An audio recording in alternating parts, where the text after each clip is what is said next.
Everyone, my name is Nick. I am the creator and lead designer on a currently unreleased sci-fi meets fantasy TTRPG. And today we're going to be talking about something that I really struggle as a GM, and that is withholding or hiding information for far too long. See, as I've been going through on my channel a retrospective of my very first campaign, I have consistently seen multiple times where I had set up information to be revealed later on. And then I sat on it and I played my cards way too close to my chest because I was trying to maneuver everything into this grand reveal. And then it never worked out that way because the players went a different direction, the story went a different direction, and that information that I was setting up just ended up staying a secret. Had I done things differently and had I not played everything so close to my chest, I could have had the reveal that I wanted, but because of my lack of understanding of how reveals should work, I was not able to do that. So that's what I'm going to talk about today. And talking to other GMs and reading things online, it seems to be a common issue that a lot of us struggle with is that we hold on to information too long or we play our cards way too close to the chest. And it's understandable why we do that. See, we're inundated with clips online of, let's plays or live plays where we see this moment where the GM finally reveals something to his party or her party or their party, and the party just goes absolutely nuts and they love it and they're going wild over it. And then the GM they start explaining like, yeah, I've been sitting on that reveal for like 40 sessions and I'm so happy I can finally tell you. And then all of them go crazy again and it's like this big like endorphin rush. And you see that and you're like, man, I want that for my players. I want that to happen at my table. And there's nothing wrong with that. But when we hyper focus on that little moment, we end up hurting ourselves to the point where we miss those reveals. So we entirely miss those moments when we don't have to. You can have more of those moments if you kind of learn how to not keep everything to yourself and not wait for that perfect little moment to happen. Because here's the thing, reveals, they're not guaranteed to happen. And what I mean by that is, unless it's a reveal that is directly related to the actual main story of the campaign, everything else pretty much isn't guaranteed to happen. The story can take a turn and go somewhere else you weren't expecting, and you can no longer reveal something without it feeling convoluted or forced. You can have players move if you're trying to do a slow burn reveal with a player's backstory or a B plot storyline, and you're like planning it over the course of 40 sessions, and then all of a sudden someone moves and you can't do the game online for whatever reason, well, that reveal is now never going to happen. See, reveals are not guaranteed to happen unless they're part of the main story. And even then, they're not always guaranteed to happen. So, it's important to remember sometimes it's better to reveal something too early rather than too late or not at all. Because when it's too early, the players still care about it. But when it's too late, they don't care at all. Or if you don't even get to reveal it, they're either left in the dark, not understanding something, or they don't even get the moment at all. So, what I've been thinking, and in the research I've done, revealing information should be similar to a 3-course meal, a very fine, excellent, delicious 3-course meal. See, in a 3-course meal, you have the starter or appetizer, you have the main course, and then you have the dessert.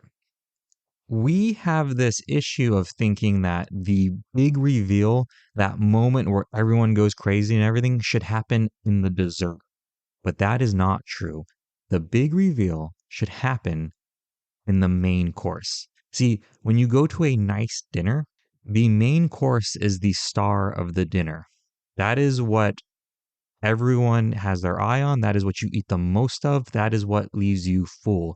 That is where the reveal should happen. Just like in a real meal, sometimes after the main course is done, you do not have room for dessert. Even though you may want it, you are full and you just can't eat anymore. Similarly with a campaign, the way it flows, sometimes we hit that main course, the main part of the campaign, and then we don't have any room or time for the dessert. So if you save the reveal for the dessert, it may never come. So keeping with that analogy of a fine three-course meal, let's kind of go through each part of a dinner and explain how it can apply to your campaign and revealing something. So even though it's a three-course dinner, majority of the nicer three-course meals, a lot of times they come with something called an amuse-bouche. And I really hope I'm saying that correctly because I'm going to sound like an idiot and a tool if I'm not. But the amuse-bouche is just used to whet your appetite and get you ready for your meal. So in a reveal, you can do something where you give clues that the party won't even realize they were clues until after the reveal. When they're checking their notes and they say, oh, no way, this was a clue way back then. Or when they're discussing the reveal and all the fallout from it, and they're like, oh, wow, remember when the GM said that? That was actually, like, that is what your amuse-bouche is. It should, when you say it at the table, no one should know that's a clue. But when they look back and they reflect on it, then they should realize how big of a clue it was. So after the amuse-bouche, then you always have your starter or your entree. Now, this is something where the clues you give, like a starter is, it is real food, right? It is real food, and if you eat enough of it, it can fill you up. It has substance, it's delicious, but it's small. It's meant to be a small starter dish. So similarly, when you compare it to your reveal in the campaign, only your like really eagle-eyed players, the ones that are just really good at clues and piecing things together, should be able to, start to solve the reveal here or start to realize something is going on. So these clues, they need substance and you need enough of it to get the players interested, but you don't want the party to fill up on them. But keep in mind, if the party takes these clues and they start to piece it together, don't be afraid of that. That's good. You want your party to solve things. So lean into it. Don't be afraid of it. Now, after the starter is your main course. This is the star of the dinner. This is the most important thing. This is where all your hard work goes. This is where the reveal happens. You do not hold anything back in this reveal. You need to view this moment as the last time that this will be brought up in your campaign. You need to view it as once this little moment is done, no one is going to talk about it again. And the point of that is so you don't hold anything back. You don't keep your cards too close to your chest and try and save something for a reveal further down the road. This is your, all guns a-blazing, give them everything and make that moment as big and as special as you can. And then we have the dessert. See, the dessert, this is the fruit of your labor. This is that sweet moment that you and your party get to enjoy. This is the role play comes from your reveal. This is that hyper emotional, it's either happy, sad, angry, whatever that reveal incites in your players, that is your dessert to see them get to role play with that. And the additional part of the dessert is seeing your players sit around the table and discussing the fallout of the reveal, getting to see their faces, getting to see their reactions, getting to see the crazy theories they had. That is the additional part of your dessert. So now, with that analogy in mind, let's take it and actually walk through it with an example in mind. Let's say there is an assassin hunting your party, and you know that this assassin is actually the long lost brother of one of your players, and that this brother was always presumed dead. So you want the reveal to be your player and the party realizes this is the long lost dead brother of your player who was not dead. So how would you go about it? Well, with the amuse-bouche, you remember you want it small, you want it innocent, you don't want anything that's going to give too much away. So when they first encounter this assassin, give them something, give them a rough age estimation. So if the player whose brother this is going to be revealed to be would know that their brother would be roughly 30 years old if they were still alive, when you describe this assassin, let them know that this player or this NPC looks roughly 25 to 30 years old or 30 to 35 years old. Make that, don't give a specific age number. Instead, give a range where that clue easily falls into that range. You could also do, if you're trying to, you know, show that they're related, whether they're sibling, like if they're siblings or something, and let's say they're the same gender, you can talk about them having very similar builds. When you're describing this assassin, you can say he's about the same height as you, Knight, and he's very muscular, like you have a very similar build to you. In that moment, they're gonna just think you're using that to show a strong description. When in actuality, you're setting it up to say like, "Hey, no, you're siblings, so you have a very similar build." If they're different genders, you could do something in regard to hair color or eye color. You could This assassin has long blonde hair. It's pretty similarly colored to the knight, or they have dark eyes that are very similar to the knight's eye. Something along those lines where it's not glaring that this is a clue. But when you go back and look at it, you're like, oh, wow, that was a big clue. So then the starter you would do on a different encounter. It could be the next encounter. It could be a couple encounters later. Remember, you don't want to stretch this out too much because you can end up missing the reveal.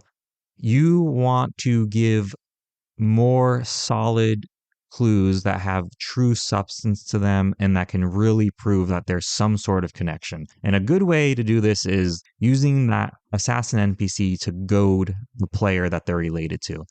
And you could do different things. You could do such as like, you know, in combat when they goad, let's say it's the knight. You could say, hey, whatever the knight's father's name is, let's just say it's Bill. You could have the NPC say, your father Bill must be so disappointed in who you are. Something that shows this person, this NPC, knows intimate details about the knight. You could also, another good one would be like to use the knight's dead brother's name. Let's just make up another name that's Ryan. You could have the NPC, who is actually Ryan, say, hey, Ryan would have had Ryan survived, he would have hated to see what you did with your life. Again, something that shows they have intimate knowledge about this player, but it's not 100% proof that they are the long lost brother. But when you look back at things, you're like, oh, that makes sense. And again, if you have those eagle-eyed players, they're going to start to really put the pieces together. They're going to have the description that they look similar to the knight. They're going to have the age that he's old enough to be the knight's long lost brother. Now you're going to have this fact that this NPC has, intimate information that he shouldn't have about the knight's family. They're going to start to have like the gears turning in their head, and they're going to start to, do the math and realize, whoa, there might be more to this than we initially thought. So then we get to the main course. Now, the main course, this is the reveal. This is where you don't hold anything back. Now, if the players have kind of figured it out and they are pretty sure this person is related to Knight, and the PC wants to make an accusation, awesome, that's great. And you can really work and do some damage there. You can really have some fun with it. If the PC accuses them of being their long lost brother, they could be like, I would never demean myself by admitting I was kin with you. Make it hurt, make them still admit to it, but in a way where it's not just like, oh yeah, I am your brother. That's the reveal. Make them have some great role play with it.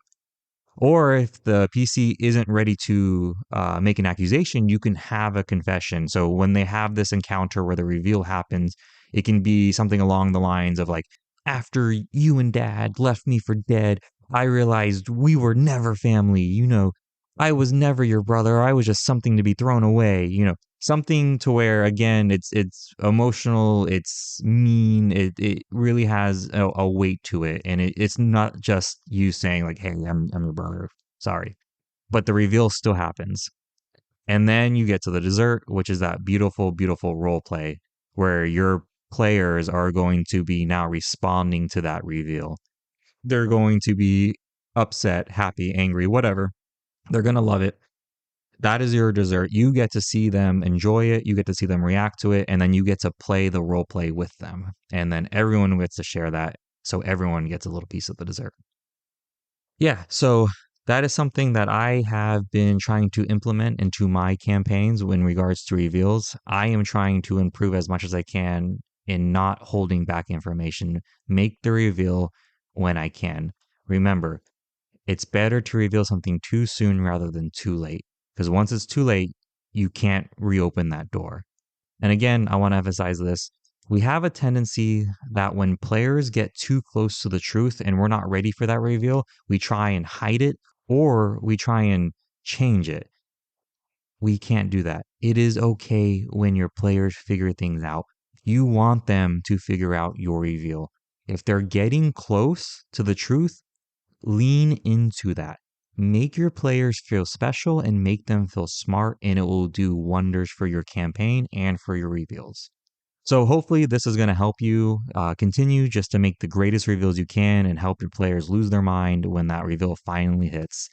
If you enjoyed this, please share it with a friend. If you have something you want to say, please sound off in the comments. Do you agree with me? Do you disagree with me? What advice do you have for me in regards to making a reveal hit even harder?